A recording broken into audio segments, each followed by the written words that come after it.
Hello and welcome you all to world affairs. मैं हूं प्रशांत Dhawan. Now Canada आज के समय पूरी कोशिश कर रहा है भारत पर प्रेशर इंक्रीज करने की।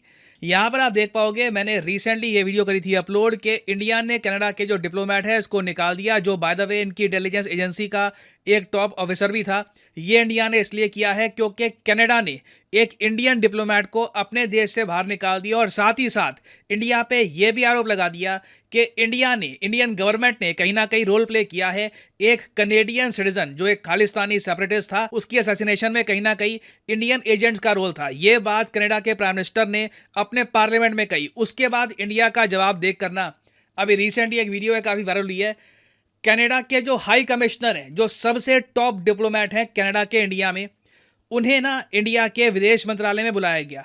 4 मिनट की मीटिंग हुई, गिनती के 4 मिनट की मीटिंग हुई और उसके बाद कनाडा के जो हाई कमिश्नर है इतने गुस्से से बाहर गए। ये जो क्लिप है मैं चाहता हूं आप देखें।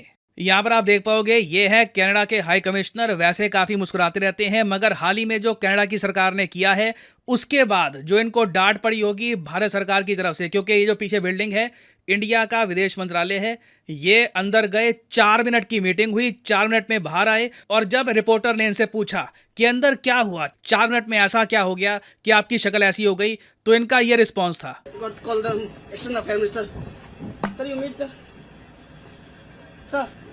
वाह क्या बदतमीजी है।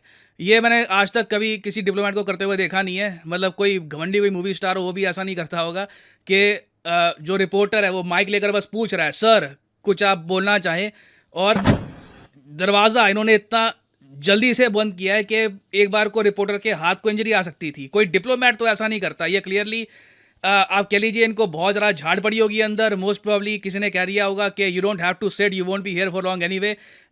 Either way relations India Canada के इस वक्त बहुत ज़्यादा ख़राब हैं। और सबसे अजीब बात यह है कि कनाडा की तरफ से इतना बड़ा रिएक्शन आज के समय जस्टिन ट्रूडो ना जो बाइडन से बात कर रहे हैं, ऋषि सुनाक से बात कर रहे हैं, ऑस्ट्रेलिया के प्राइम मिनिस्टर एल्बनीसी से बात कर रहे हैं, न्यूजीलैंड की गवर्नमेंट से बात कर रहे हैं, हर तरफ से प्रेशर बिल्ड करने की कोशिश कर रहे हैं इंडिया के ऊपर। और क्या कुछ प्रूव हुआ है? नहीं हुआ। इनकी खुद की विदेश मंत्री, कनाडा की विदेश मंत्री ये कहती हैं, आप सुनिए जरा। The allegations that a representative of a foreign government may have been involved. I mean, आपको अभी तक कंफर्मेशन भी नहीं है, एलिगेशंस हैं। I mean, आप खुद श्योर नहीं हो कि जो आप कह रहे हो ये 100% सही है भी या नहीं, उसके पहले ही इतना बड़ा रिएक्शन देना। और सिंस कनाडा एक काफ़ी इंपॉर्टेंट कंट्री है एंग्लोस्फेयर का, 5 आइज ग्रुप का, उस पर भी आऊँगा, वो क्या है समझाऊंगा अभी। मगर सिंस कनाडा एक इतना ज़्यादा इंटेग्रल पार्ट है इन सब कंट्रीज़ का ना, तो यूएस, यूके, ऑस्ट्रेलिया को भी रिएक्ट करना पड़ा। ऑल्दो इंडिविजुअली इन कंट्रीज़ के रिलेशंस बहुत अच्छे हैं इंडिया के साथ। जो हाल कनाडा इंडिया के रिलेशंस का है वैसा status US India relations, UK India relations या फिर इवन ऑस्ट्रेलिया इंडिया रिलेशंस का नहीं है। मगर सिंस ये सब भी एंग्लो कंट्रीज़ हैं, ये सब आज के समय कह रहे हैं कि हम बहुत कंसर्न्ड हैं कि जो खालिस्तान लीडर है निजार, इसको मारा गया कनाडा में, उसको मारने में हो सकता है कि इंडिया का हाथ हो। उस बात को लेकर हम बहुत कंसर्न्ड हैं। नाउ इस सब में सबसे ज़्यादा एक अजीब बात मुझे ये भी लगी कि कनाडा का जो मीडिया है वो खुद खालिस्तानी लीडर जो है निजार, इसके बारे में क्या कह रहा है। मैं आपको एक आर्टिकल दिखाता हूँ फ्रॉम द कनेडियन मीडिया, वो लोग क्या कह रहे हैं इस आदमी के बारे में। ना ये आपके सामने आर्टिकल है ग्लोबल न्यूज़ CA का। ये एक कनेडियन न्यूज़ आउटलेट है। इन्होंने काफ़ी रिसर्च करी और एक अच्छा आर्टिकल पब्लिश किया है जो एक बहुत ही बेसिक क्वेश्चन का आंसर देता है कि हरदीप सिंह निजार जिसकी डेथ हुई है, उसी के मौत के बाद ये सारा इशू स्टार्ट हुआ है। ये था कौन जिसको लेकर कनाडा इतना सेंसिटिव हो रहा है? इनके प्राइम मिनिस्टर पार्लियामेंट में खड़े होकर कह रहे हैं कि ये गलत है, हम इसको कभी बर्दाश्त नहीं करेंगे। ये था कौन? देखिए, हरदीप सिंह निजार 1997 में गया था कनाडा में। ना इसने इनिशियली जब ये कनाडा में पहुंचा ना, इसने ये कहा था कि मुझे इंडियन गवर्नमेंट मेरे पीछे पड़ी हुई है। पीछे क्यों पड़ी हुई है? क्योंकि इंडिया में इस पे आरोप ये थे कि खालिस्तान टाइगर फोर्स का ये मास्टरमाइंड और एक्टिव मेंबर था। ओके, तो ऐसा नहीं है कि ये कोई स्टूडेंट था या कोई पढ़ने के लिए वहाँ पर गया था फिर वहाँ पर बड़ा हुआ। 1997 में आप कह सकते हैं यहाँ से भाग कर ये कनाडा चला गया। इनिशियली बताया जाता है कि जो इसका रेफ्यूजी क्लेम था, ये बेसिकली कनाडा गया था एज ए रेफ्यूजी कि मुझे रेफ्यूज दे दो, असाइलम दे दो। इसके रेफ्यूजी क्लेम को कनाडा ने रिजेक्ट कर दिया था क्योंकि ये गलत नाम बताकर कनाडा में एंट्री करने की कोशिश कर रहा था। इसने कहा कि रवि शर्मा इसका नाम। फिर 11 दिन बाद निजार की शादी होती है ब्रिटिश कोलंबिया, जो कनाडा में एक जगह है, ब्रिटिश कोलंबिया में एक वुमेन के साथ। वो स्पॉन्सर करती है इसकी माइग्रेशन टू कनाडा, और इस तरीके से ये कनाडा पहुंच गया और कनाडा में बैठकर इसने खालिस्तान का इशू है खूब रेस किया। तो अगेन देखिए, जिसके बारे में जस्टिन ट्रूडो बात कर रहे हैं, जिस आदमी के बारे में बात कर रहे हैं यहाँ पर, 2016 में इंटरपोल ने इसके अगेंस्ट एक नोटिस भी इशू किया था और ये कहा था कि 2007 में जो पंजाब बॉम्बिंग हुई है उसमें ये एक की कॉन्स्पिरेटर था। और इस न्यूज को भी उस वक्त कनाडा के मीडिया ने कवर किया था। यहाँ पे आप देख पाओगे इंटरपोल का डॉक्यूमेंट है और यहाँ पे लिखा है Canadian officials not talking about British Columbia terror camp claim.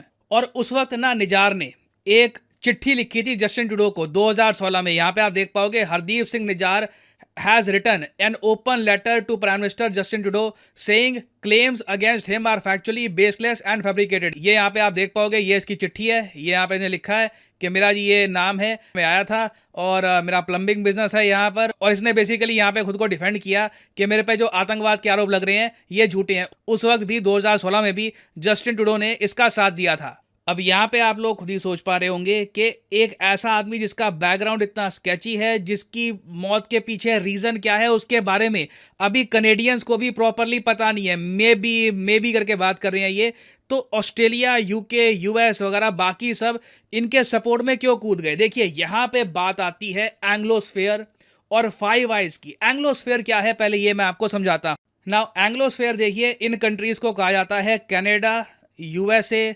UK, इसमें आयरलैंड को भी आप काउंट कर लो, साथ में ऑस्ट्रेलिया और न्यूजीलैंड।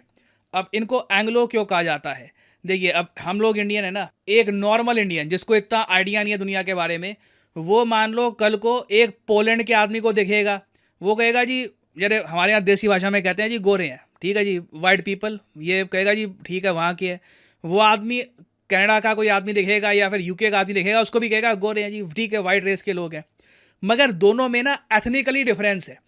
जो पोलैंड, रशिया, बेलारूस, यूक्रेन के जो लोग हैं ना यहाँ पे, इवन रोमेनिया को आप काउंट कर सकते हैं, इनको एथनिकली कहा जाता है स्लाविक। ये स्लाविक लोग हैं। आप इनके फेशियल फीचर्स को थोड़ा स्टडी करोगे ना तो इनकी आंखें, नाक वगैरह थोड़ा सा आपको ये अलग दिखेंगे कंपेयर टू अदर यूरोपियंस। और फिर देखिए आज से कई साल पहले एक अलग एथनिसिटी आई थी जिसको आप एंग्लो सैक्सन्स कह सकते हैं। ये प्राइमरली यूके में रहते थे, बाद में यूके से ये और कॉन्टिनेंट्स में फैले, वहाँ पे जो इंडिजिनस पॉपुलेशन थी उनको ख़त्म कर दिया, ज़मीन कब्जा ली वहाँ पर। फॉर एग्जांपल नेटिव अमेरिकन रहते थे यूएसए में, यहाँ पे एंग्लो सैक्सन्स गए, यूएसए बसा लिया, बाद में अफ्रीकन्स को भी यहाँ पर लेकर आए। सेम केस कनाडा में हुआ, ऑस्ट्रेलिया में भी आप अगर देखो जो वाइट पॉपुलेशन यहाँ पे रहती है, ये हमेशा थोड़ी ना थी यहाँ पर, ये मुश्किल से 300-400 साल पहले यहाँ पर आए हैं। उससे पहले ऑस्ट्रेलिया की एक इंडिजिनस पॉपुलेशन यहाँ पे रहती थी, उनका सफाया कर दिया गया, मतलब लिटरली आप कह सकते हैं जेनोसाइड हुआ उनका। तो एंग्लो सैक्सन देश जिनका ओरिजिन इस इलाके से हुआ था, यूके से आप कह सकते हैं, ये दुनिया में बड़े बड़े कंट्रीज को कब्जा कर बैठे हैं। और इन सब कंट्रीज का ना एक आप कह लीजिए बहुत एक डीप कनेक्शन है, डीप अंडरस्टैंडिंग है कि किसी भी कंट्री को कोई प्रॉब्लम होती है ना, चाहे इशू कितना भी बड़ा हो, कितना भी सेंसिटिव हो, सारे एंग्लो नेशंस इकट्ठा खड़े हो जाते हैं। ये वैसे मैं आपको बताऊं, अगर इंडिया के पर्सपेक्टिव से सोचकर देखो, अगर पाकिस्तान टेररिज्म का इतना बड़ा सपोर्टर ना होता और इंडिया के अगेंस्ट उनकी इतनी एक्टिविटी ना होती, इनकी आर्मी कंट्रोल में होती पाकिस्तान की, तो जो आज के समय एंग्लोस्फीयर के देश है ना एक दूसरे के लिए भाई भाई वाला जो इनका एटीट्यूड है, ये इंडिया पाकिस्तान का हो सकता था कि इंटरनेशनली कोई पाकिस्तान पे आवाज़ उठाता, इंडिया डिफेंस पे आता, क्योंकि लैंग्वेज काफ़ी हद तक सेम है, कल्चर सेम है, भाषा सेम है। आप देखोगे ना जोग्राफिकली जिन कंट्रीज़ का कल्चर, एथनिसिटी, लैंग्वेज सेम होती है, वो एज एक क्लोजली नेट फैमिली की तरह रहते हैं।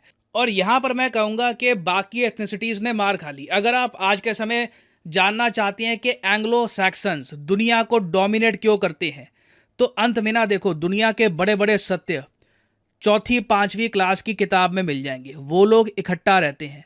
व्लादिमीर पुतिन ने भी हाल ही में ये कहा था कि जो ये नॉर्थ स्ट्रीम 2 की पाइपलाइन उड़ाई गई थी, ये एंग्लो सैक्सन्स ने उड़ाई थी। रशियंस खूब बोलते हैं ये हमारे नज़र में होंगे, पुतिन भी गोरे लग रहे हैं, वो भी गोरे लग रहे हैं, नीली आंखें वगैरह, अंदर से ethnically they are very different. Putin खुल के कहते हैं कि एंग्लो सैक्सन्स ने दुनिया में कई इलाके कब्जा लिए, कई जो एथनिसिटीज़ हैं बाकी उनको मार दिया। रशियंस तो खुल के एंग्लो सैक्सन्स के खिलाफ काफ़ी स्टेटमेंट्स देते हैं। मगर एंग्लो सैक्सन्स की एक बात हमें माननी पड़ेगी कि इन कंट्रीज ने मिलकर एक ग्रुप भी बना रखा है फाइव आइज के नाम से, एक इंटेलिजेंस ग्रुप है। मैंने आपको बताया था इसके बारे में। इंडिया की भी पार्टिसिपेशन इनके साथ बढ़ रही है, मगर इंडिया अभी तक कोई ऑफिशियल मेंबर बना नहीं है फाइव आइज ग्रुप का। तो अगर आपको कुछ सीखना है ना इनसे, एंग्लो सैक्सन कंट्रीज से, तो ये सीखो इकट्ठा कैसे रहते हैं। इनकी जो आइडेंटिटी है, लैंग्वेज, फूड, डेमोक्रेटिक वैल्यूज, इन सब को देख करना ये कैसे इकट्ठा रहते हैं एज ए सिंगल कंट्री। हम लोग इंडिया में काफ़ी बार लड़ रहे होते हैं लैंग्वेज के इशू को लेकर, उसको लेकर।